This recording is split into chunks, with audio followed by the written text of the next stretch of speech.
महोदय, जवाब सदन के पटल पर मौजूद है, फिर आप पढ़ना चाहोगे तो मैं पढ़ दूंगा, लेकिन आपके पास है इसका सप्लीमेंट्री। बाकी सदस्य तो थोड़ा सा अगर आप। माननीय अध्यक्ष महोदय, मैं सदस्यों के वायु प्रदूषण का मामला जो उठा इस संबंध में बताना चाहता हूं कि वायु प्रदूषण की समस्या के बारे में सरकार पूर्ण रूप से गंभीर है। हरियाणा के 24 शहरों का AQI खतरनाक रूप से खराब नहीं है, जैसा कि नोटिस में वर्णित है। यद्यपि यह मान्य सीमाओं से अधिक है। वार्षिक AQI 200 से कम है, जो कि मॉडरेट श्रेणी में आता है। तथापि फरीदाबाद व गुड़गांव में यह वर्ष 2023 तथा 2024 में 200 से अधिक था। सरकार द्वारा continuous ambient air quality monitoring station के प्रयोग से वायु गुणवत्ता के लिए भारत सरकार द्वारा 12 अधिसूचित पैरामीटर्स में से 8 पैरामीटर्स का डाटा एकत्रित किया जा रहा है। सिवाय रोहतक या पंचकुला तथा 10 अधिसूचित parameter manual ambient air quality monitoring station का डाटा एकत्रित किया जा रहा है। हाल ही में रोहतक के CAAQMS के लिए PM10 पैरामीटर जोड़ा गया है। हरियाणा सरकार वायु प्रदूषण को नियंत्रित करने के लिए विभिन्न उपाय कर रही है। वायु प्रदूषण के लिए हरियाणा पोल्यूशन कंट्रोल बोर्ड के अधिकारियों द्वारा निरीक्षण किया जाता है तथा जरूरी कार्रवाई की जाती है। बड़े पैमाने पर जागरूकता कार्रवाई की गई। पोल्यूशन कंट्रोल बोर्ड ने वर्ष 2023-24 में 23 में और 24 के दौरान वायु प्रदूषण करने वाले 480 उद्योगों को बंद किया तथा लगभग 35 करोड़ रुपए की पर्यावरण क्षतिपूर्ति लगाई है। केंद्रीय सरकार ने NCR में वायु प्रदूषण नियंत्रण के लिए commission for air quality management का गठन किया है। राज्य सरकार उनके सभी निर्देशों का पालन कर रही है। अध्यक्ष महोदय, मैं कुल मिलाकर ये कहना चाहता हूं कि ये ठीक है कि वायु प्रदूषण ये एक कोई राजनीतिक मुद्दा नहीं है, ये हमारे स्वास्थ्य से जुड़ा हुआ मुद्दा है और इस पे हमें समयानुसार गहनता से विचार करना पड़ेगा, क्योंकि हम हरियाणा के बहुत से जिले NCR क्षेत्र में आते हैं और सर्दियों के दिनों में एयर क्वालिटी इंडेक्स हमारा 200 से ऊपर चला जाता है। हम अच्छा एयर क्वालिटी इंडेक्स मानते हैं 100 के आसपास रहे तो, लेकिन हिंदुस्तान के बहुत कम ऐसे शहर होंगे जहां एयर क्वालिटी इंडेक्स 100 से नीचे रहता होगा। लेकिन जब 200 से ऊपर चला जाता है तो गंभीर मामला माना जाता है।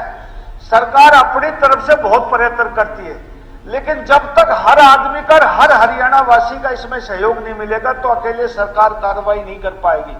उदाहरण के तौर पर मैं एक बात कहना चाहता हूं कि हमारी सरकार ने बहुत सालों से पॉलीथीन का बैन कर रखा, बिकना भी और बनना भी, लेकिन अमूमन ये हाउस भी और हरियाणा की आम जनता पॉलीथीन, आप छोटी से छोटी रेहड़ी पे चले जाओ, किसी मॉल में चले जाओ, किसी दुकान पे चले जाओ, किसी शोरूम पे चले जाओ, हर आदमी के हाथ में पॉलीथीन मिलता है। अध्यक्ष महोदय, ये पॉलीथीन का जो इस्तेमाल है ये सबसे ज्यादा प्रदूषित, मेरी नजरों में इस प्रदूषण को सबसे ज्यादा प्रदूषित करता है कि यदि आप इसको एक आग लगाएंगे इसमें तो इसका सबसे जहरीला धुआं जो वायुमंडल को खराब करता है।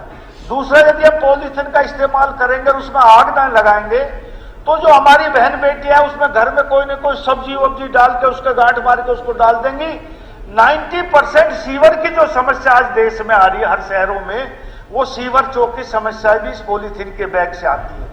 तीसरा, माननीय अध्यक्ष महोदय, यदि हम ये दोनों काम भी नहीं करेंगे और हम इसको झाड़ू लगा के घर से बाहर डाल देंगे तो जहां भी कहीं ये डंप होगा धरती के अंदर और जहां भी ये धरती में दब जाएगा, इसको गलने में 400 साल लगते हैं। मुझे भी इसके बारे में ज्ञान नहीं था, लेकिन जब पोल्यूशन मिनिस्टर बना, जब पर्यावरण मंत्री बना तो इस पोल्यूशन के बारे में पता किया तो 400 साल, हमारी एक जनरेशन 25 साल के बाद बदल जाती है। तो इसको गलाने में 16 पीढ़ियां लग जाएंगी हमारी। सरकार की तरफ से मैंने, लेकिन जब सदस्य, सभी विधानसभा के सदस्य, सभी जागरूक हरियाणा के मतदाता जब इसमें ध्यान देंगे कि हमने पॉलीथीन का इस्तेमाल बैन करना है तो मैं मानता हूं कि बहुत सा पोल्यूशन खत्म हो जाएगा। एकदम तो खत्म नहीं हो सकता लेकिन कम हो जाएगा। इसलिए ये जो आदित्य चौटाला जी ने ये सवाल उठाया और कई मान्य सदस्यों ने उठाया है, आदित्य सुरजेवाला जी ने। तो मैं सदन से कहना चाहता हूं कि ये एक राजनीतिक मुद्दा नहीं है, ये हमारे स्वास्थ्य से जुड़ा हुआ मुद्दा है। सरकार इस मामले में गंभीर है और मैं सदन में ही कहता हूं कि जो आप सुझाव देंगे, ये सदन आज खत्म हो जाएगा आज की बैठक के बाद, जब भी आप आएंगे सारे अधिकारियों को बुलाएंगे, जो जो आप सुझाव देंगे हम उससे गंभीरता से उस पर बात करके उसको ना सेशन खत्म होगा। उसके बाद जब भी आप कहेंगे जिस दिन मीटिंग करेंगे, मीटिंग करवा दूंगा। जो आप लागू करना चाहेंगे वो लागू मैं करवा दूंगा, क्योंकि ये मुद्दा राजनीतिक मुद्दा नहीं, हमारे स्वास्थ्य से जुड़ा हुआ मुद्दा, हरियाणा के आम आदमी से जुड़ा हुआ मुद्दा है। जय हिंद। आदित्य जी, आप सप्लीमेंट्री पूछेंगे? 3 और सिग्नेटरी है, वो भी 2-2 मिनट के लिए अपनी सप्लीमेंट्री पूछेंगे। माननीय अध्यक्ष जी, हरियाणा आज पहले अनिल जी बोल रहे। नहीं, आप अपनी बात रखिए। माननीय अध्यक्ष जी, आज हरियाणा नंबर 1 है, लेकिन वो शिक्षा में, स्वास्थ्य में, रोजगार में नंबर 1 नहीं, वो एयर पोल्यूशन में नंबर 1 है। आज के दिन अगर आप भारत की टॉप 10 मोस्ट पोल्यूटेड शहरों की लिस्ट निकालते हो, आधे से ज्यादा तो हरियाणा के निकलते हैं। सबसे ज्यादा हमारा पोल्यूटेड शहर गुड़गांव, जिसका AQI जिसकी हम बात कर रहे थे 489 तक पहुंच जाता है सर्दियों में। और ये सिर्फ गुड़गांव की बात नहीं, टॉप 10 में फरीदाबाद भी आता है, रोहतक भी आता है, बहादुरगढ़ भी आता है, चरखी दादरी भी आता है। और मैं तो बोलता हूं अगर 24 के 24 हमारे मॉनिटरिंग स्टेशन चल रहे होते, भारत ही क्या, हम तो दुनिया के 10 की 10 सबसे ज्यादा पोल्यूटेड शहर तो हरियाणा में ही होते। अध्यक्ष, 6 महीने से chairman of Haryana state pollution control board यानी HFPCB को रिटायर हुए। उसके बाद से सिर्फ एडिशनल चार्ज एक और अफसर को दी गई है, कोई नई डेडिकेटेड चेयरमैन की अपॉइंटमेंट ही नहीं हुई। इसकी वजह से डिपार्टमेंट 6 महीने से ऑन पॉज पे है। नेशनल ग्रीन ट्राइब्यूनल और सुप्रीम कोर्ट ने 10 साल कई बार इस सरकार को कह दिया कि स्टाफ बढ़ाओ, इन्फोर्समेंट करो, लेकिन 2024 के आखिर तक 481 में से 303 तो पद ही खाली पड़े थे। तो अगर किसी जिले में 21 अफसर होने हैं, वहां तो सिर्फ 8 है, तो आप बताइए काम कैसे चलेगा। और तो और HFPCB का डेटा कलेक्शन एजेंसी के साथ जो कॉन्ट्रैक्ट फरवरी में एक्सपायर हो रहा था, उनकी वजह रिपोर्टिंग तो दिसंबर 2024 में ही बंद होगी। जो टेंडर पुराना कॉन्ट्रैक्ट एक्सपायर होने से पहले फाइनल होना चाहिए था, आज मार्च खत्म होने वाला है, अब तक वो नया टेंडर लागू ही नहीं हुआ। ना डेटा, ना ड्यूटी पे लोग, और फिर सरकार कहती रहती है हमने तो पॉलिसी बना दी। जहां आंकड़े गायब है और अफसर नदारद, वहां नीति सिर्फ कागज की कहानी बनकर रह जाती है। माननीय अध्यक्ष, इसलिए मेरा पहला सप्लीमेंट्री प्रश्न है कि HFPCB का डेडिकेटेड चेयरमैन कब नियुक्त किया जाएगा और डेटा कलेक्शन एजेंसी का टेंडर कब निकाल कर फाइनल किया जाएगा। माननीय अध्यक्ष जी, अब इस कहानी के दूसरे पहलू पे आते हैं। पड़ोसी राज्यों से लेकर हमारी खुद की हरियाणा सरकार किसानों का नाम बदनाम कर रही है। उन्होंने एयर पोल्यूशन की जड़ पराली जलाना को ठहरा दिया। जिस commission of air quality management के बारे में मंत्री जी ने हमें बता रहे थे, उसी CAQM ने प्रधानमंत्री दफ्तर को बताया कि पराली जलाने का NCR प्रदूषण पे सिर्फ 1% योगदान है। लेकिन हरियाणा में यह भाजपा सरकार तो प्रदूषण का 99% दोष हमारे किसानों पे ही लगाती है। पराली जलाने की परंपरा तो सदियों पुरानी है, लेकिन आज हवा में जहर क्यों घुला हुआ है? क्योंकि आज शहरों में धुआं है, इंडस्ट्रीज का, गाड़ियों का, कंस्ट्रक्शन का, बेतहाशा इलीगल माइनिंग का, और सरकार इस सब को रोकने की जगह बढ़ावा दे रही है। जन विश्वास बिल के माध्यम से जिस भाजपा सरकार ने अनेक एनवायरमेंटल बिल हमारे अमेंड किए, जहां कैद की सजा को अमेंड करके आर्थिक जुर्माना बना दिया। अनाउंसमेंट तो ईज ऑफ डूइंग बिजनेस के लिए की थी, लेकिन ये तो बीजेपी की पूंजीपतियों को एक क्लीन चिट देना हुआ। आप विषय पे हाँ जी, विषय पे सप्लीमेंट्री पूछो। हाँ जी, सप्लीमेंट्री पूछो, क्योंकि नोटिस में आपने सारा विषय रख दिया है। सप्लीमेंट्री, क्योंकि सबसे आसान काम क्या है? किसान को दोषी रखना। ये डबल इंजन सरकार ना तो किसानों की इज्जत पॉलिटिकल भाषा में बोलिए, आप सप्लीमेंट्री पूछिए, क्योंकि आपका एक टेक्निकल विषय है, इंपॉर्टेंट विषय है, इसीलिए मैंने उसको अलाउ किया। ठीक, हरियाणा के अनेक फैक्ट्रियों ने NOC से लेकर इमिशन गाइडलाइंस को कई मूल्यता ना रखते हुए उनकी धज्जियां उड़ा दी है, लेकिन आज भी उनके दरवाजे खुले हैं और चिमनियों से काला, सफेद और रंग बिरंगे धुएं के बादल निकल रहे हैं। मैं तो इन पूंजीपतियों को क्लीन चिट की जगह पर हमारे किसानों पे जो हजारों केसेस थोपे जा रहे हैं, जेल भेजा जा रहा है, फाइन्स लगाई जा रही है। माननीय अध्यक्ष जी, इसलिए मेरा दूसरा नहीं, सप्लीमेंट्री पूछेंगे तो पूछिए, नहीं ऐसे इसलिए मेरा दूसरा सप्लीमेंट्री क्वेश्चन ये है कि क्या हमारे किसानों के साथ ये इंसाफ है? कब ये सरकार ब्लेम गेम बंद करके जिम्मेदारी उठाएगी और एयर पोल्यूशन के असली दोषियों को रोकेगी? शीशपाल जी, धन्यवाद। जो मंत्री जी ने कहा बिल्कुल ठीक कहा कि ये विषय है, राजनीतिक नहीं है। पर इसमें मैं आपसे ये जरूर चाहूंगा कि एक तो जो प्रदूषण का एक कारण, जो मेन कारण है, क्योंकि जो दिल्ली का एयर पोल्यूशन है वो सबसे ज्यादा है, और दिल्ली के पास गुड़गांव, फरीदाबाद दिल्ली के पास का एरिया है। देखिए जब कंस्ट्रक्शन होता है तो कंस्ट्रक्शन के कारण सबसे ज्यादा एयर पोल्यूशन होता है। तो मेरा इसमें एक मानना है कि मेरा सुझाव है कि जब कंस्ट्रक्शन हो तो वो कवर करके हो, अगर कवर होगा तो उसमें बचाव होगा। दूसरा अध्यक्ष जी, ये जो एयर पोल्यूशन की बात में मंत्री जी ने कहा कि हरियाणा में स्थिति ठीक है, मैं आपको जरूर एक बात बताना चाहूंगा कि हरियाणा में पर डे 19 लोगों की मौत एयर पोल्यूशन के कारण हो रही है।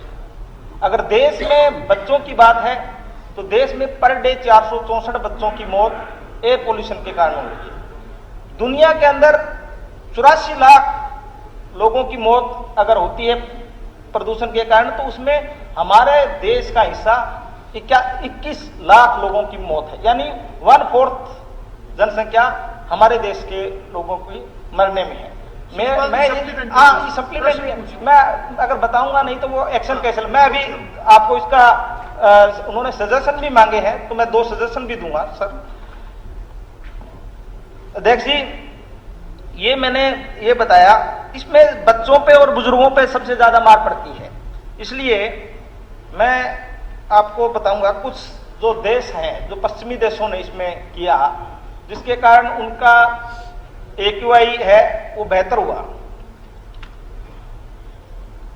ये लंदन में अल्ट्रा लो एमिशन जोन की शुरुआत की सर उन्होंने, उसमें 2 वर्षों में 44% प्रदूषण है उसमें कमी आई।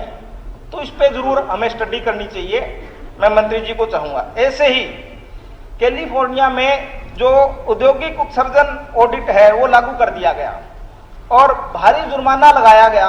इसमें आप जुर्माने का प्रावधान रखिए कि अगर जुर्माना ज्यादा होगा तो लोग, मंत्री जी से मैं चाहूंगा कि बात सुने, अगर जुर्माना ज्यादा होगा तो इसमें अवेयरनेस आपकी बढ़ेगी और इससे ठीक होगा। इसी प्रकार ये चाहे आप जैसे लकड़ी ना जले, इसके लिए जरूर प्रतिबंध लगाया जाए लकड़ी जलाने पे। इसके साथ साथ सर हमारे जो 22 जो लंबित AQI निगरानी स्टेशन है वो बंद पड़े हैं, तो मैं चाहूंगा कि उनको स्टार्ट जल्द से जल्द किया जाए ताकि एयर हमारी अच्छी हो। इसी के साथ मैं सर एक और सुझाव है, जो ये हमारे बच्चों पे ज्यादा इफेक्ट पड़ता है, जो स्कूल है या वृद्धाश्रम है, वहां पे जो एयर प्योरीफाई है वो आप जरूर दीजिए, जरूर आप उसका प्रावधान कीजिए ताकि इससे बचाव हो। तो सर ये कुछ है। इसके अलावा भी सर ये विषय बड़ा गंभीर है, आप बोलने का समय आप कम दे रहे हैं। मैं आपको ये बताना चाहूंगा कि आंगनबाड़ी वर्कर है तो पूछ लीजिए, कोई बात नहीं। एक सप्लीमेंट्री है तो पूछ लीजिए। ये मैं सुझाव दे रहा हूँ सर, अच्छा बोल रहे हैं आप, क्योंकि इससे बच्चों पे और बुजुर्गों पे समय की मर्यादा है, ऐसे तो कोई दिक्कत नहीं। आप सबको लिख लो, इस सदन का इस आज समाप्त होने के बाद इस अगले हफ्ते में जब आप कहोगे, मैं खुद कह रहा हूँ ये राजनीतिक मुद्दा नहीं है। सर मैंने तो कोई समाधान होगा, मैंने तो सुझाव दिया। धन्यवाद स्पीकर सर। जैसे मंत्री जी ने बताया, ये वास्तव में कोई पॉलिटिकल मुद्दा नहीं है, ये पूरे हमारे एक भविष्य का है। चाहे युवाओं की बात हो, चाहे बुजुर्ग की बात हो, चाहे हमारे किसान की बात हो, हर उस वर्ग की बात है। मंत्री जी ने 2-3 बात कही, मैं उन बातों से सहमत हूं। आपने कहा पॉलीथीन, मैं स्पीकर सर पॉलीथीन के साथ साथ जो गुटखा बनता है गुटखे की जो थैलियां होती हैं, छोटी छोटी पाउच होते हैं, और वो सबसे गंभीर वो भी है, उस पर भी बैन लगाया जाए। उसके साथ साथ जैसे आपने मंत्री जी ने कहा कि 200 तक गुड़गांव और आसपास के, मैं मंत्री जी आपको बताना चाहूंगा 400 तक तो झज्जर, रोहतक, बहादुरगढ़ और बादली है, इस इलाके में भी 400 से ऊपर IQ यहां पे भी हो जाता है। जहां तक मेरा एक सुझाव है, आप जैसे किसान की बात आती है, हम कहते कि पराली से, मैं कहता हूं पराली को भी आपने अच्छा है सिस्टम, उसको किसान को मोटिवेट करके, किसान को एक सुविधा देके उसको भी हम रोके। पर मैं एक चीज जरूर कहूंगा, क्योंकि बादली हल्के में भी हमारी फैक्ट्रियां हैं, बादलगढ़ में भी, पूरे प्रदेश में जो पोल्यूशन जनरेटर, जैसे जनरेटर आपने बैन किया, अच्छी बात है। उसके साथ साथ फैक्ट्रियों में भी काफी फैक्ट्री ऐसी हैं, आजकल मैं बादली हल्के में इलीगल छोटी छोटी ऐसी प्लांटें लगा रखी हैं, जिनसे किसानों ने बार बार कंप्लेंट भी की है, मैंने भी की है, जो पोल्यूशन सबसे ज्यादा हो रहा है। तीसरा सुझाव, जो गाड़ियां डस्ट की, मिट्टी की, ये जो जाती हैं, इनको बिल्कुल कवर होना चाहिए। ये सबसे ज्यादा, ये भी पोल्यूशन का एक माध्यम है। जहां किसान के लिए आप बात करते हो, क्योंकि किसान अकेले को आप हर बार, मैं इस बात से बड़ा पीड़ा होती है कि हर बार हम किसान को दोषी मानते कि किसान की वजह से, पराली की वजह से। नहीं सर, ये नहीं है। किसान, मैं मानता हूं थोड़े बहुत हैं जो पराली फूकते हैं, और हमारे इधर झज्जर इधर से कोई नहीं, बल्कि पंजाब की तरफ से ज्यादा परालियों का है। हरियाणा का किसान, उसको आप सुविधा दें, अच्छी सुविधा दें, पर किसान को हर बार मंत्री जी हम अगर दोषी माने स्पीकर सर, तो वो कहीं ना कहीं हमारे चुने हुए सदस्यों पे भी ये प्रश्न चिन्ह, हम सभी किसान के बेटे हैं। मैं एक सुझाव और दे रहा था, जैसे हमारे अधिकारी, मैं किसी अधिकारी की कंप्लेंट नहीं करता, पर मंत्री जी, स्पीकर सर, मैं मंत्री जी से रिक्वेस्ट करूंगा कि थोड़ा सा जेब की तरफ ध्यान ना देके जनता की तरफ ध्यान दें। और मैंने आपको एक चीज उदाहरण भी दिया था कि स्पीकर सर, बड़ी विडंबना है, जब कोई दोषी है, मैं कहता हूं हर उस दोषी को सजा मिलनी चाहिए, जिससे जो हमारे व्यवस्था के साथ, हमारे कानून के साथ जो खिलवाड़ करता है, उसको कभी भी नहीं बख्शना चाहिए। पर उसको भी नहीं बख्शना चाहिए जो किसी की, सपोज करो दोष बनता है 1 रुपए का, अगर उसे 10 रुपए ले लेते हैं, मैंने लेटर में मैंने चेयरमैन साहब को भी दिया है और मंत्री जी को भी दिया है, तो ऐसे अधिकारियों को भी हमने नकेल कसनी पड़ेगी जो पोल्यूशन को बढ़ावा दिलाते हैं। मैं किसी सदस्य का नाम नहीं लेना चाहता, हमारे सदस्यों का भी पारिवारिक है। तो मैं एक चीज कहना चाहूंगा कि इस चीज पे हमने अधिकारियों को विशेषकर इस बात पे हमने फोकस करना पड़ेगा। मैं एक लास्ट में सिर्फ एक चीज और कह रहा था सर, मैं मंत्री जी से और आपके माध्यम से मुख्यमंत्री जी से पूछना चाहूंगा, जैसे आपने पराली के लिए जो आपने कंपनसेशन देने की बात की है, क्या उनको आपने शायद 5,000 या 7,000 रुपए की बात है, क्या उस किसान को कोई अच्छा सा अमाउंट देके, क्या हमारे ऐसी कोई ध्यान में है कि कोई और थोड़ा सा अमाउंट दिया जाए, जो किसान एक आधा जो पराली को जलाता है वो ना जलाए? मैं इस बारे में भी आपके माध्यम से मंत्री और मुख्यमंत्री से पूछना चाहता हूं। नहीं, वो पोल्यूशन से जुड़ा, पोल्यूशन हर अध्यक्ष महोदय, कई कारण से है। ये ठीक बात है कि पोल्यूशन कई बार ज्यादा हो जाता है, हम उतनी मशीनें नहीं लगा पाते, जैसे भाई कुलदीप वत्स ने कहा कि भाई 400 हो जाता, कभी कभी हो जाता होगा, मैं मानता हूं, लेकिन जहां जहां मॉनिटरिंग की मशीनें हैं, लेकिन जो इसमें भाई ने कहा ना, तो हमने टेरी ने एक अभी 2018 में एक एयर पोल्यूशन के सोर्स जानने के लिए कोशिश करी कि पोल्यूशन कौन कौन फैलाता है, तो उसमें पता चला कि 20% इंडस्ट्री पोल्यूशन करती है, 20% ट्रांसपोर्ट करता है, 35% रोड डस्ट से आता है और 10% कृषि और 6 अन्य सोर्सों से डस्ट पैदा होता है।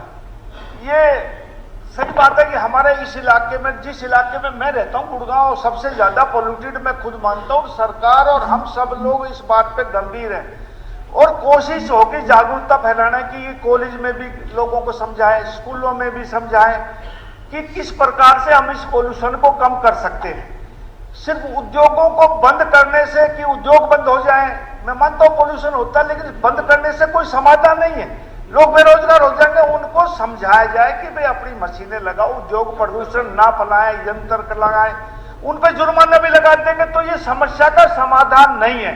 हम सब आपस में बैठ के, मैं खुद कह रहा हूं कि सदन की जब भी कार्रवाई बंद होगी उसके बाद एक मीटिंग बुला देंगे, जो भी आप सुझाव देंगे, ये स्वास्थ्य से जुड़ा हुआ मामला, सरकार इसमें गंभीरता से विचार करेगी, जो भी आप लोग सुझाव देंगे उस सुझाव को लागू करवा देंगे। माननीय सदस्य